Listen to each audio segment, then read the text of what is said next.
Kemudian kata Nabi, wabda biman ta'ul,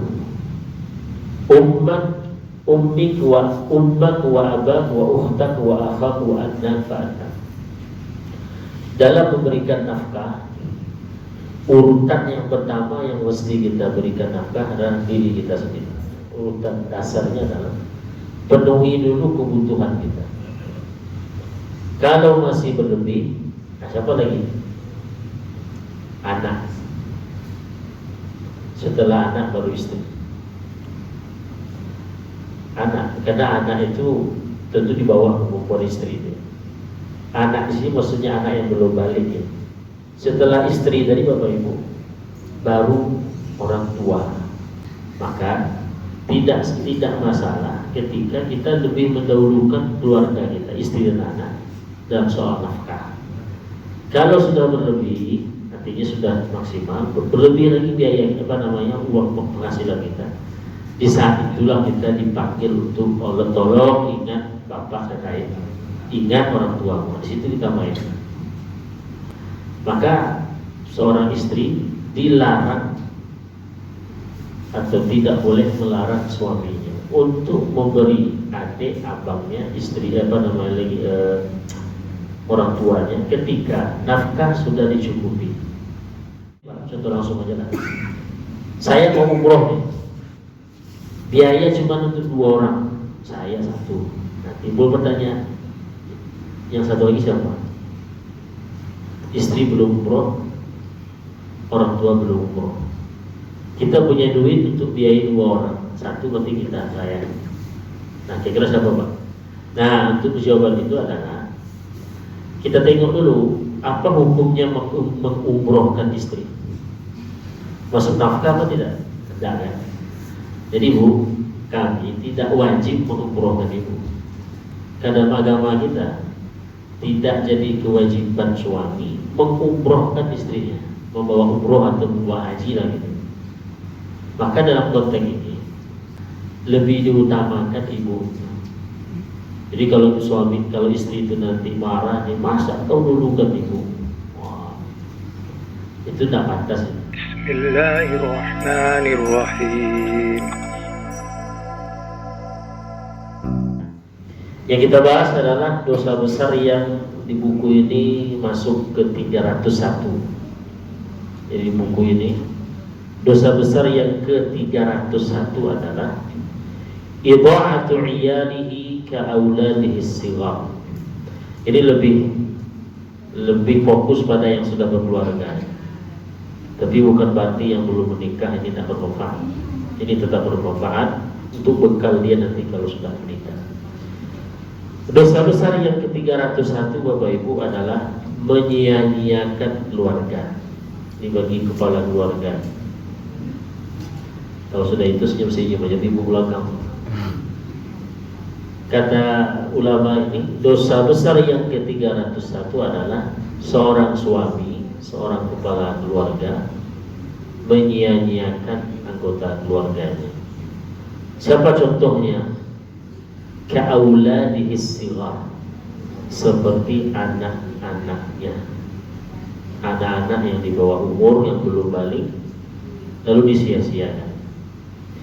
Disebut anak bukan berarti istri tidak masuk. Jadi istri, anak itu masuk. Jadi Bapak Ibu yang dirahmati Allah atau Bapak-bapak, menyia-nyiakan istri, menyia-nyiakan anak itu kalau pengadilan ya seberapa lah cuma penjara atau macam. Tapi kalau sudah urusan dengan dosa, dimanapun kita dikejar Tuhan. Lari kita bawanya, lari ke Papua, tak kemana larinya, dosa akan terus mengejar kita. Jadi kalau sudah persoalan dosa, tak sama lagi dengan persoalan di penjara atau semacam. Jadi dosa besar seorang suami menyia-nyiakan keluarga. Ketika disebut dosa besar, resikonya adalah ketika ada seorang laki-laki umpamanya, dia tidak menafkahi istri atau anaknya, tahu-tahu meninggal sebelum bertaubat. Nah, siap-siap. Orang yang seperti ini kecil harapannya untuk selamat dari neraka. Karena dosa besar itu resikonya itu Bapak Ibu, pelaku dosa besar ketika dia meninggal dunia sebelum sempat bertaubat dari dosa besarnya itu, maka kecil harapan selamat dari neraka. Kalau dosa kecil itu besar harapan dimaafkan. Maka hati-hati dengan dosa besar. Bapak Ibu dirahmati Allah, jadi menyia-nyiakan keluarga di sini maksudnya adalah tidak menafkahi. Jadi persoalannya adalah tentang nafkah. Sebelum kita bahas hadisnya atau dalilnya yang menunjukkan bahwa menyia-nyiakan keluarga adalah dosa besar, kita review sedikit tentang nafkah yang wajib dari suami kepada istri dan anak. Dalam mazhab Syafi'i, mazhab fikih ulama yang kita ikuti, ada beberapa jenis nafkah yang mesti diberikan oleh suami kepada istri dan anak. Yang pertama sekali adalah nafkah pangan, nafkah makan. Jadi soal makan, minum, itu nafkah pertama, pangan. Dalam mazhab Syafi'i juga seperti apa gambarannya nafkah pangan yang mesti ditanggung suami adalah kalau dia itu ya katakanlah ekonominya menengah ke atas atau tidak miskin lah, maka dia diminta untuk bisa memberikan makanan yang seperti apa dulu makanan istrinya ketika dia masih bersama orang tua. Gambaran sederhana seperti itu. Umpamanya istri dulu ketika hidup bersama orang tuanya, seminggu itu makan daging 2 kali, Pak. Nah, suami ini kalau dia tidak miskin, catatannya tidak miskin, maka dia harus bisa memberikan minimal juga 2 kali daging kepada istri. Jadi diperhatikan betul seperti apa kehidupan dengan orang tuanya. Kemudian yang kedua, sebelum yang kedua, nafkah pangan ini, makan minum ini, itu hitungannya per hari. Hitungannya per hari, Pak. Kalau normalnya orang makan itu 3 kali sehari, maka berarti 3 kali juga lah. Hitungannya umpamanya berapa normalnya orang makan itu sekali dalam sehari itu berapa? Anggap 15.000. 15.000 kalau dia pergi ke apa di bawah Ampera apa? Itu taruhlah 20.000 lah contohnya. 20.000 berarti 20.000 kali 3. Itu sehari itu, Pak. Kali lah seminggu, 2 minggu, 3 minggu, sebulan. Artinya kita sebagai suami punya hutang kepada istri per hari itu, ya hitunglah berapa. Kalau tadi 60.000 umpamanya, ya berarti 60.000. Ketika hari itu kita tidak bisa memberikan nafkah pangan, maka itu masuk list hutang kita kepada istri. Jadi Bu, catat aja, hari ini belum ada, tidak ada, catat 10 hari. Itu masuk hutang itu. Jadi maksudnya apa Ustaz begini, Pak? Bukan berarti kalau hari ini tidak bisa memberikan nafkah berarti besoknya hangus. Nah, itu hutang kita. Tergantung istri lagi. Kata istri kalau bang besok kemarin kita kan saya nak makan, mau tidak ada belanjain apa-apalah, kata dia, berarti dia sudah memaafkan kita. Tapi kalau dia tidak memaafkan, berarti hutang belum lunas. Contoh seorang suami umpamanya seminggu lamanya dia tidak bisa berikan nafkah pangan tadi, karena duit tidak ada. Berarti selama seminggu itu itulah hutang suami pada istri. Maka mau tidak mau kasihkan duit dulu. Dek, seminggu kemarin kan tak bisa mengasih nafkah karena duit tak ada. Nah ini dia duit yang seminggu kemarin. Terserah dia mau diapakan, itu milik dia. Nah begitu gambarannya dalam mazhab Syafi'i. Jadi ilmu ini mesti dipelajari sebelum nikah mesti. Kemudian Bapak Ibu yang kedua adalah habis pangan itu apa istilahnya? Sandang, busana.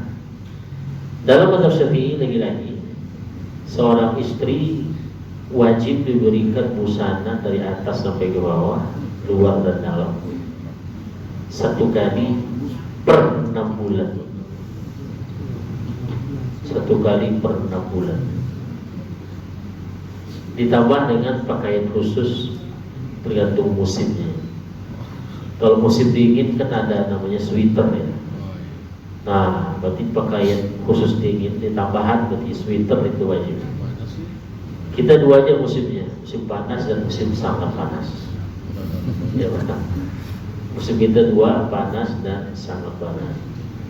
Nah, sekali 6 bulan catat lagi nantinya. Sekali 6 bulan seorang suami harus memberikan, harusnya wajib dosa deh. Artinya berarti setahun itu 2 kali Pak, jatah. Maka sisipkan uang, ini uang beli busana istri 1 kali 6 bulan. Beraman langsung aja setahun ya. Paket langsung kasih. Dari atas sampai ke bawah, nanti jilbab, apalagi baju, rok, macam. Ya. Yang ketiga, papan. Papan itu sudah tempat tinggal. Tempat tinggal, apakah mesti harus punya pribadi? Nah, dalam mazhab Syafi'i tidak. Pokoknya rumah itu layak untuk ditempati oleh semisal dia, oleh selevel istri, ya sudah. Walaupun kontrak atau tinggal dengan mertua. Tinggal dengan mertua ini izin syaratnya ya harus ridho istri itu. Karena tidak boleh ada 2 matahari di satu negara. Kalau ada dua matahari bahaya. Artinya memang mertua menantu tinggal dengan mertua itu rawan kalau tak pandai-pandai.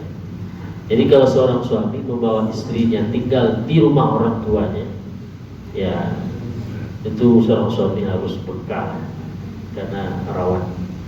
Jadi Bapak Ibu, nafkah yang ketiga adalah tempat tinggal. Seorang suami wajib menyediakan tempat tinggal yang layak untuk selevel istri itu. Tak mesti milik pribadi, sehingga kalau mengontrak pun boleh. Gugur kewajiban suami kalau sudah memberikan tempat tinggal walaupun statusnya masih rumah kontrakan. Jadi tidak yang wajib itu bukan memberikan tempat tinggal pribadi. Maka syukur kalau seorang suami bisa memberikan ibu-ibu rumah pribadi. Itu sudah lebih buat itu. Rumah pribadi artinya milik pribadi. Sekali seminggu. Baru itu. Kalau tempat tinggal tidak ada waktunya, sekali seminggu pindah lagi sini begitu. Nah, itu sudah 3. Nah, yang keempat ini yang kita istilahkan dengan nafkah batin. Ini disebut dengan nafkah Bapak Ibu. Nah, terkait tempat tinggal tadi, itu bukan rumahnya saja, termasuk isi dapurnya, alat-alat dapur maksud, termasuk alat-alat kamar mandi. Ya apa contohnya Kak? Sabun umpamanya, apa lagi kan? Ya pokoknya alat kamar mandi kan, dan alat dapur itu. Ya kalau beli gas jangan istri suruh, intinya jangan pakai duit istri pula. Kita yang nanggung itu. Artinya penghasilan kita selaku suami itu harus disisihkan. Ini untuk urusan dapur sekian, ini untuk isi kulkas, begitu bagus. Tapi untuk zaman sekarang Bapak Ibu, suami nggak perlu repot lagi. Kenapa? Karena yang mengelola uang suami adalah istrinya. Ya, kalau orang tua kita dulu, mungkin tidak semua, tapi yang saya tahu orang tua dulu tidak. Suami itu yang menentukan. Untuk dapur sekian katanya. Ini untuk belanja istri. Dikasihnya, Dek, ini untuk belanja kamu sekian. Ini untuk dapur kita sekian. Sisanya, itu dompet suami itu. Kalau zaman sekarang enggak, kiper maju sudah. Tuh kiper maju. Kiper kan jaga gawang. Ini enggak, kiper pula yang menyerang deh. Ya, kiper yang maju. Oke lah, ya artinya kaum Hawa ini kan kalau tak megang kertas yang merah itu demam dia. Mengaku ataupun tidak. Ras yang terkuat ini. Kalau tidak megang duit itu demam dia. Penyakit yang tak biasa datang deh. Jadi kalau sudah pakai koyo, sudah mulai meriang, obatnya satu aja. Kasih yang warna merah itu langsung tuh cabutnya koyo langsung. Itu tabiat juga. Itu tabiat. Sehingga ya harus maklum aja. Harus maklum. Karena kita saling mengisi yang kosong. Bapak Ibu yang dirahmati Allah. Nah, jadi kita setelah tahu kita tadi nafkah tadi itu, maka kalau ada seorang suami tidak membayar, tidak memberikan itu, masuklah dia pada kategori dosa besar. Jadi yang berat. Nah, bagaimana kalau suami sudah memberikan itu? Kalau ini kan bicaranya tidak menunaikan. Sekarang suami sudah menunaikan. Dari pihak suami kan diminta memberikan nafkah, dia tunaikan, maka itu kembali kepada istrinya. Artinya ada kewajiban istri. Dalam bahasa fikih namanya at-tamakkun. Tamkin namanya. Tamkin itu artinya menyerahkan seluruh badan atau loyalitas atau kepatuhan kepada suami. Nafkah sudah diberikan, maka istri tidak boleh melawan. Istri harus pasrah, harus ikut kepada suami. Artinya patuh. Jadi nafkah sudah terpenuhi yang jenis-jenis tadi, maka jangan macam-macam. Itu istilah. Kata suaminya, ini nafkah sudah selengkapi semua. Saya mau nambah. Ketawa tepuk. Ini nafkah. Ini nambah, itu rumah, ini kunci mobil segala macam. Nah, sekarang ayah mau nambah. Jangan, Anda bisa. Ya, tambuci. Nah, itu soal lain tuh. Yang jelas kepatuhan, patuh. Kalau suami bilang tolong bikinkan kopi, siap datang. Apa umpamanya? Besok saya mau ke Surabaya, tolong jangan tinggalkan rumah ini. Selangkahnya keluar dari pekarangan dosa. Nah, itu nanti. Jadi seimbang tuh. Seorang istri ditanggung nafkahnya yang bermacam-macam tadi. Maka Allah adil dia. Suami diberikan beban seberat itu. Maka sebagai imbalannya untuk suami adalah kepatuhan istri. Bukan membayarnya dalam artian besok baliknya dia enggak. Kepatuhan aja diminta. Allah mewajibkan suami itu menanggung beban nafkah yang bermacam tadi. Maka sebagai imbalannya dalam agama kita, istri memberikan kepatuhan, memberikan pelayanan kepada suami. Seimbang ya. Nah, sekarang bagaimana kalau suami tidak memenuhi itu? Termasuk dosa besar. Dalilnya mana Bapak Ibu? Dalilnya pertama hadis Nabi SAW. Hadis riwayat Abu Dawud. Apa kata Nabi? Kafa bil mar'i isman an yudayyi'a man yaqut. Dalam riwayat lain disebut man ya'ul. Beda redaksi tapi maksudnya sama.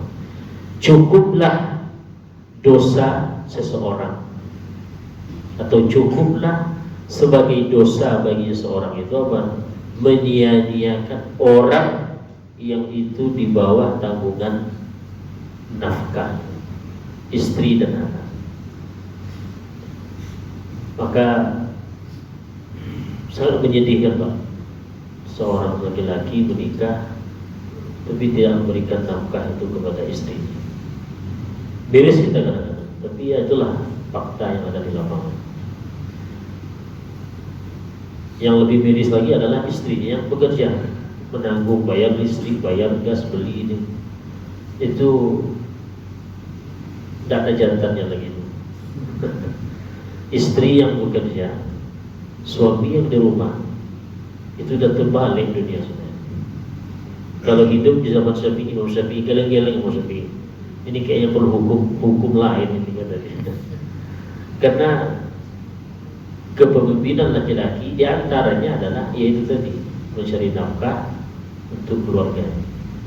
Ada satu suku katanya di Indonesia nih Pak, memang laki-lakinya kalau boleh dikatakan pemalas ya pemalas.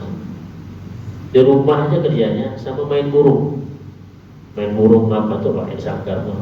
Itu aja kerjanya di rumah. Istrinya sampai merantau sampai ke negeri orang jadi kerja. Nanti istrinya ngirim duit gitu. Nanti dipakainya entah untuk apa. Ada tipe laki-laki yang seperti itu. Jadi kalau ada nanti tipe yang model gini, jangan izinkan anak perempuan bapak ibu untuk dinikahi. Ini bahaya. Ada orang watak seperti ini katanya. Bahkan satu kampung itu laki-lakinya seperti itu. Satu kampung itu laki-lakinya punya watak seperti itu. Yang kerja itu perempuan untuk menafkahi keluarga. Kemudian hadis berikutnya kata Nabi SAW, riwayat Ibnu Hibban dalam sahihnya, Innallaha sa'ilun kulla ra'in amma star'ah ahafidha am tayya. Allah menanyakan setiap pemimpin tentang apa yang dipimpinnya, apakah dia jaga atau dia sia-siakan. Hatta yas'ala ar-rajula an ahli baitih, sampai seorang laki-laki nanti akan ditanya bagaimana dia menanggung beban keluarganya.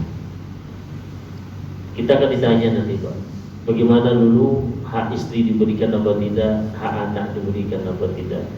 Sampai itu pertanyaan kita nanti. Sampai itu yang ditanyakan kita ketika berhadapan di persidangan Allah. Jadi siap-siap aja jawab nanti. Dimana saat itu kita tidak bisa lagi bermain kata, karena anggota tubuh nanti akan bicara. Kemudian Bapak Ibu yang dirahmati Allah, nah itu dalil yang menunjukkan ancaman bagi orang yang menyia-nyiakan atau tidak memberikan nafkah kepada istri dan anak. Kemudian pengarang buku ini setelah menyebutkan dalil bahwa menyia-nyiakan istri, menyia-nyiakan anak itu dosa besar, dia kumpulkan hadis-hadis yang isinya memotivasi kita untuk menafkahi istri dan anak. Jadi beliau tidak hanya sekedar mengancam saja Pak. Dia kumpulkan hadis-hadis Nabi yang isinya motivasi untuk menafkahi istri dan anak. Kalau tadi ancaman, dosa berarti dosa besar. Nah sekarang hadis-hadis yang memotivasi kita untuk mau menafkahi istri dan anak. Kira-kira kalau kita lakukan, kita nafkahi istri dan anak, kira-kira dapatnya apa? Nah itu dia. Kalau tidak, kalau kita tidak menafkahi istri dan anak, dapatnya apa? Ya dosa besar. Sekarang kalau kita lakukan dengan baik, itu balasannya apa? Yang kita dapat dari Tuhan apa? Ini hadis-hadis. Pertama hadisnya Bapak Ibu dirahmati Allah, hadis riwayat Imam Muslim. Dinarun anfaqtahu fi sabilillah, wa dinarun anfaqtahu fi raqabah, wa dinarun tasaddaqta bihi ala miskin, wa dinarun anfaqtahu ala ahli. Di sini Nabi menggambarkan pengeluaran seorang muslim. Jadi seorang muslim kata Nabi itu ada alokasi pemasukannya, cari duit, penghasilan. Nah, Nabi gambarkan di sini beberapa bentuk uang keluarnya alokasi. Pertama, ada uang dinar yang itu digunakan untuk berinfak di jalan Allah, ya bersedekah, berwakaf, segala macam. Ada lagi kata Nabi, dinarun anfaqtahu fi raqabah. Dulu ketika sistem perbudakan masih ada, orang dulu dia kadang-kadang beli budaknya. atau dia memerdekakan budak, tapi bukan untuk dijualnya, bukan untuk dibelinya, bukan untuk milik dia. Ada lagi dinar yang dipakai untuk bersedekah kepada orang miskin. Yang berikutnya ada uang dinar, artinya uang keluar yang dipakai untuk menafkahi istri dan anak. Nah, kata Nabi di ujung hadis ini, a'zamuha ajran, dari sekian banyak alokasi atau pengeluaran dari itu, yang paling besar pahalanya adalah alladzi anfaqtahu ala ahlik, pengeluaran atau alokasi yang engkau berikan kepada keluarga.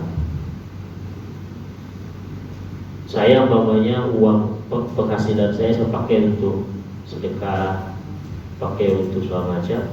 Nah, kalau dibandingkan semua, mana yang pahala yang banyak saya dapatkan? Kata Nabi adalah dari nafkah yang saya berikan kepada keluarga. Teman pinjam nih, karena teman dia sebantu, pinjam 1 juta. Kalau dibandingkan dengan nafkah yang saya berikan pada istri dan anak per bulan atau per hari, itu lebih besar pahala yang saya dapatkan dari yang sebelah kanan. Jadi tak ada ceritanya pelit, Pak. Tak ada ceritanya pilih ke bini, pilih ke anak, tidak ada.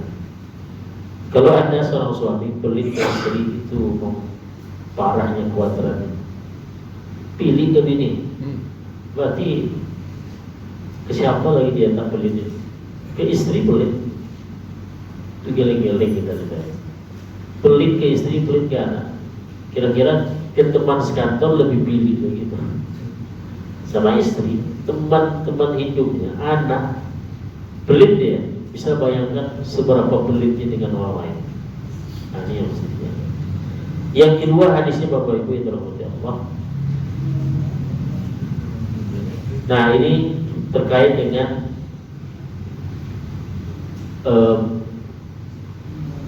urutan orang yang wajib kita nafkahi.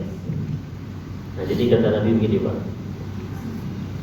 Al-yadul ulya afdal min al-yadis sufla. Tangan di atas itu lebih baik dari tangan di bawah. Maksudnya apa? Nah, tangan di atas lebih baik dari tangan bawah. Yang biasa kita pahami kan pemberi atau memberi lebih baik dari menerima. Ada orang yang mungkin orangnya humoris itu. Jadi ketika dia minta, tak mau di tangan di bawah. Pada umumnya kalau minta tangan kita di bawah. Enggak, sekarang untuk menghindari hadis ini enggak. Gini dia, Pak. Jadi yang ngasih tangan di bawah, yang minta tangan di atas. Ini namanya mempermainkan hadis. Jadi hadis ini hanya menggambarkan kebiasaan. Biasanya orang kalau ngasih, orang kalau minta, itu pada umumnya tangan dia yang di atas ini tangan yang ngasih. Saya ngasih HP dan sambut. Pada umumnya gitu. Kalau terjadi kita meminta, yang meminta tangannya di atas, yang ngasih tangan di bawah, itu bukan berarti berubah status hukumnya. Memang kadang-kadang hadis ini dipelintir udah semua. Jadi supaya tidak kena hadis ini, sehingga meminta itu jadinya tetap berharga, tetap bernilai, tetap istimewa. Yang minta tangannya di atas, yang ngasih tangan di bawah. Ini kan persoalan, jadi satu persoalan. Kemudian kata Nabi, wabda biman ta'ul, ummik wa abak wa ukhtak wa akhak wa adnan fa'adnan. Dalam memberikan nafkah, urutan yang pertama yang mesti kita berikan nafkah adalah diri kita sendiri. Contoh, Pak, dalam satu kondisi umpamanya beras atau nasi itu hanya cukup untuk 1 orang, sementara kita punya istri, punya anak. Siapakah yang wajib, yang mesti didahulukan dulu untuk makan? Adalah diri kita sendiri. Itu yang wajib. Artinya harus didahulukan diri sendiri. Lain kalau kita siap dengan resiko yang adalah saya siap berkorban untuk istri atau anak. Lalu kita berikan kepada istri, lah makan Nabi saya nanti. Mana tahu nanti ada beras atau ada nasi nanti. Kita berikan hak kita itu kepada istri dan anak. Itu hukumnya boleh. Tapi kalau urutan dasarnya adalah penuhi dulu kebutuhan kita. Kalau masih berlebih, siapa lagi? Anak. Setelah anak baru istri.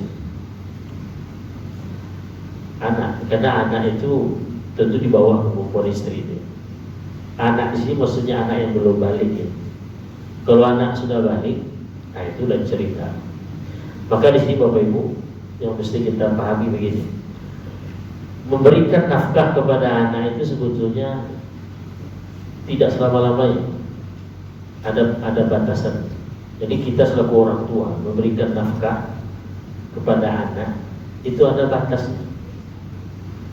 Batasnya itu adalah ketika dia sudah balik, sudah mampu mencari duit, badan sehat, dan sudah mampu mencari duit, sudah mampu bekerja gitu.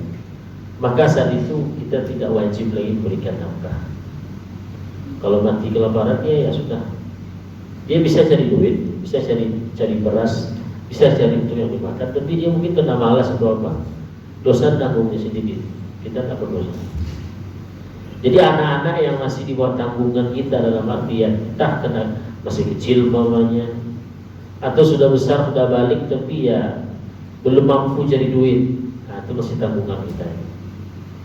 Tapi ketika anak itu dia sudah balik, secara fisik sudah kuat dan bisa cari nafkah, maka pada saat itu kita orang tua tidak wajib lagi.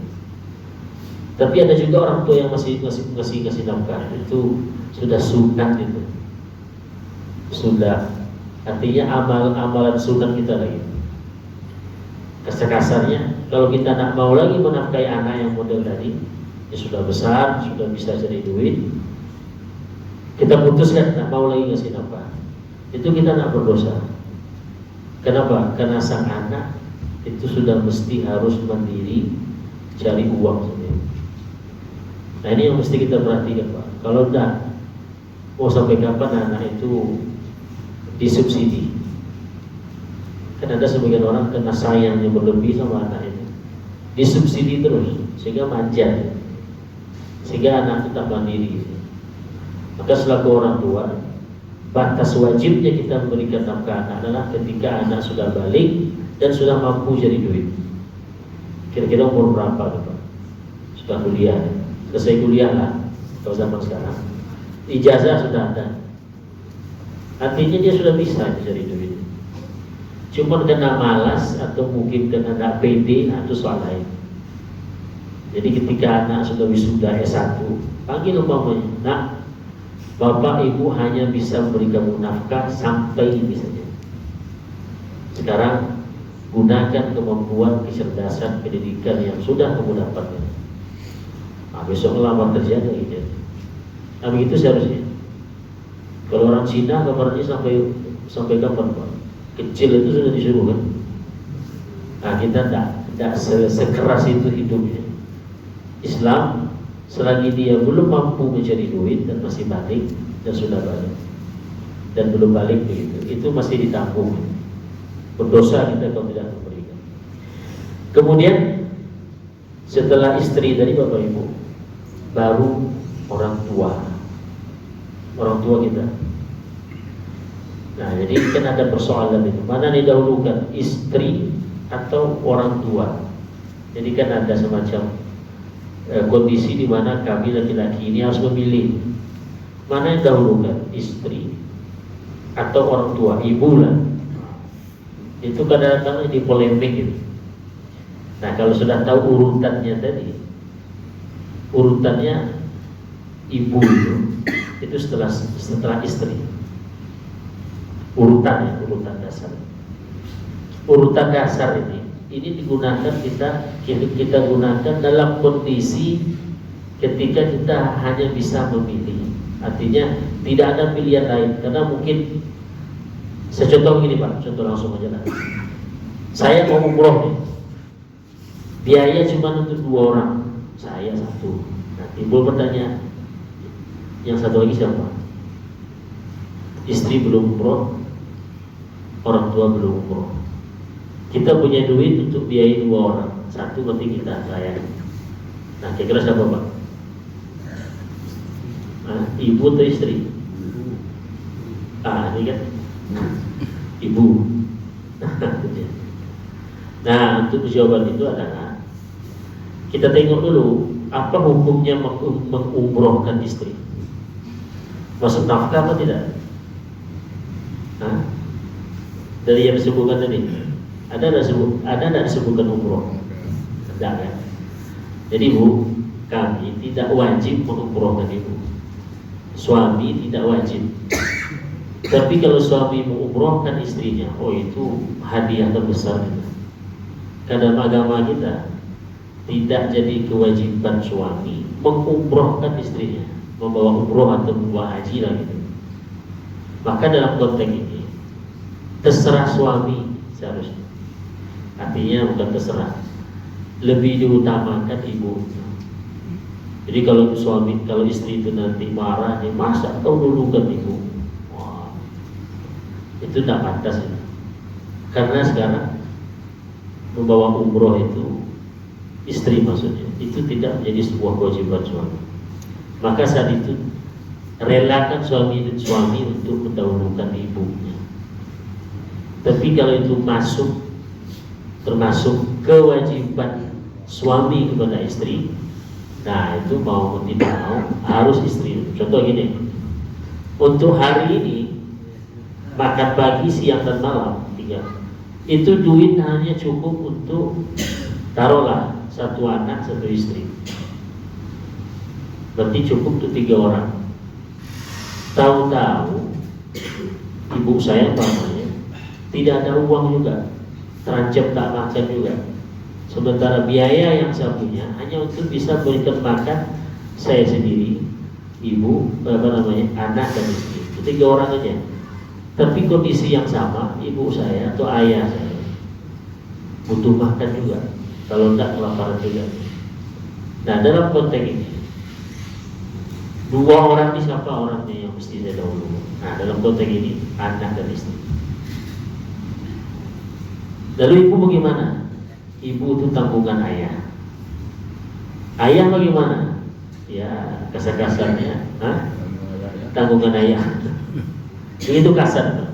Artinya begini, urutan tadi itu kita pakai dalam kondisi yang seperti itu. Tapi dalam kondisi duit banyak, berlebih, mereka kasih istri berlebih, atau serah. Atau bahasa lainnya begini Pak, yang lebih mudah dipahami.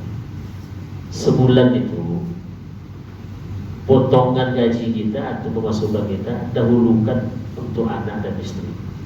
Itu dulu. Jangan sampai demi memberikan anak, demi memberi orang tua, istri dan anak terlantar. Tak boleh, itu salah itu. Salah itu. Harus cukupi dulu nafkah istri dan anak. Kalau berlebih, baru orang tua. Nah, sebenarnya ibu. Karena begitu hadisnya. Wabda binafsik summa biman ta'ul. Mulai dari dirimu, kemudian orang yang kamu tanggung. Habis itu baru sebutkan orang tua, bapak, ibumu dan saudara-saudara. Maka kalau ada seorang suami, nafkah utama istrinya, anaknya itu katakanlah tak maksimal atau terlantar parahnya.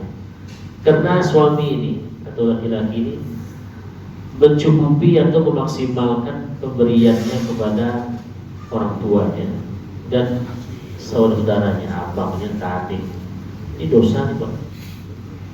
Jadi pastikan dulu nafkah yang wajib tadi itu terpenuhi untuk anak dan istri kita.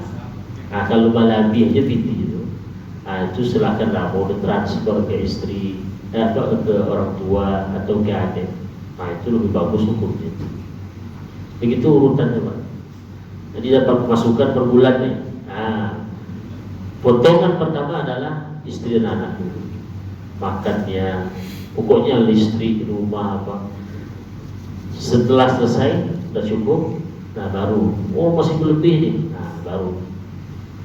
Jadi jangan coba-coba menelantarkan istri dan anak dengan alasan memberi orang tua. Nah, itu dia. Begitu urutannya Pak. Jadi tak ada ceritanya istri terlantar, tak dapat makan gara-gara suami ini dia bersedekah memberikan ibunya. Karena ibu itu tanggungan suaminya. Itu Pak. Ibu itu tanggungan yang menanggungnya dunia akhirat adalah ayah kita. Maka tidak masalah ketika kita lebih mendahulukan keluarga kita, istri dan anak dalam soal nafkah. Kalau sudah berlebih, artinya sudah maksimal, berlebih lagi biaya uang penghasilan kita. Di saat itulah kita dipanggil untuk tolong ingat bapak dan ibu, ingat orang tua. Di situ kita main. Maka seorang istri dilarang atau tidak boleh melarang suaminya untuk memberi adik, abangnya, istri orang tuanya ketika nafkah sudah dicukupi. Ada yang mau ditukar. Ada istri tipenya paling tak suka kalau suaminya itu nampak sama dia, suaminya ngasih duit ke adik perempuan. Itu jadi setannya. Jadi setannya. Kan yang betul bahabili, bahasa kampung bahabili. Ya. Langsung berubah mukanya. Apa mau dipinti aja tahu semua. Padahal lebih nafkah dia sudah cukup. Apa lagi? Ada yang tipe betul. Tipe lagi jangan dibeli pula. Jadi Pak, kadang-kadang begitu Pak. Nampak sama dia transfer ada nama ibu kita, salah. Semalaman itu. Jadi tadi kan saya katakan dalam agama, dalam mazhab Syafi'i, dahulukan istri dan anak dalam nafkah. Kalau berlebih itu tidak ada hak istri lagi untuk melarang. Mau dipakai oleh suami itu untuk minum teh tadunya di luar setiap malam, terserah suami itu. Tapi kalau terlantar pula nasi atau makanan istri gara-gara hobinya suami ini minum teh tadu tadi, itu ibu dosa. Tidak sandang pangan apa jadi sudah diberikan ya, maka haram hukumnya istri melarang-larang suaminya menggunakan duit yang dia punya sisanya itu untuk hal yang baik. Teragaklah kena kiko dia minum semua kawan itu banyak, minum kopi apa semacam. Biarlah, asal jangan uang traktir yang digunakan untuk kawan-kawan itu beras kita itu aja. Bang, silakanlah abang minum teh tadu atau kopi tadu atau apa namanya bang. Tapi jangan pakai duit yang kami ya, duit nafkah untuk kami. Itu aja yang pesan. Ini kadang-kadang ada orang suami itu lebih cepat dia mentraktir kawannya. Ringan tangannya. Di mana makan malam, di mana kopi malam. Sementara nafkah belanja istrinya bulan itu belum cukup lagi. Habis dipotong untuk mentraktir kawannya. Ini salahnya bapak. Maka urutannya tadi adalah dahulukan untuk memenuhi kebutuhan pokok istri dan anak. Kalau berlebih, nah itu baru mau ngasih hadiah kawan, mau diberikan ke ayah, ibu, ke abang, adik, itu boleh dan baik. Dan saat itulah istri tidak boleh mempeto lagi. Nah, dipeto istri itu, abang kalau berarti pengaji aja dia abang ya. Pilihlah adik tuh dia abang. Bahaya gitu. Ada kasus seperti itu Pak. Nah itu. Nah silakan ada pertanyaan mungkin. Ada yang bertahan-tahan dari tadi ada juga. Pak Diam Ustaz. Silakan ada Bu. Ibu-ibu ini kadang-kadang dalam soal nafkah ini penting. Ada Bu, silakan Bu. Tidak ada. Jadi kalau ibu belanjanya dalam seminggu itu sekali, jadi untuk isi dapur tuh belanjanya sekali, maunya pasar kaget. Belanjanya bawa duit 300.000 Bang. Nah dalam seminggu itu istri suami nggak ada duit Bang. Sehingga apa? Ibu pakai duit sendiri. Maka nanti minggu depannya itu suami 2 kali saya ngasih. Satu belanja minggu kemarin, yang itu pakai duit ibu itu. Yang kedua belanja minggu itu. Nggak ada ceritanya pas ya, nggak ada. Kecuali ibu baik hati, udahlah. Pokoknya yang minggu kemarin saya nak minta, pokoknya minggunya jangan. Itu subhanallah. Tapi janganlah kita wajah Assalamualaikum warahmatullahi wabarakatuh. Itu menunjukkan pernah laki-laki kita ya udah tetap mau dia ambil mau tidak, pokoknya ini yang minggu kemarin yang tak sempat saya berikan karena uang tak ada. Ya ini untuk minggu ini. Nah itu dia. Silakan ramai ini.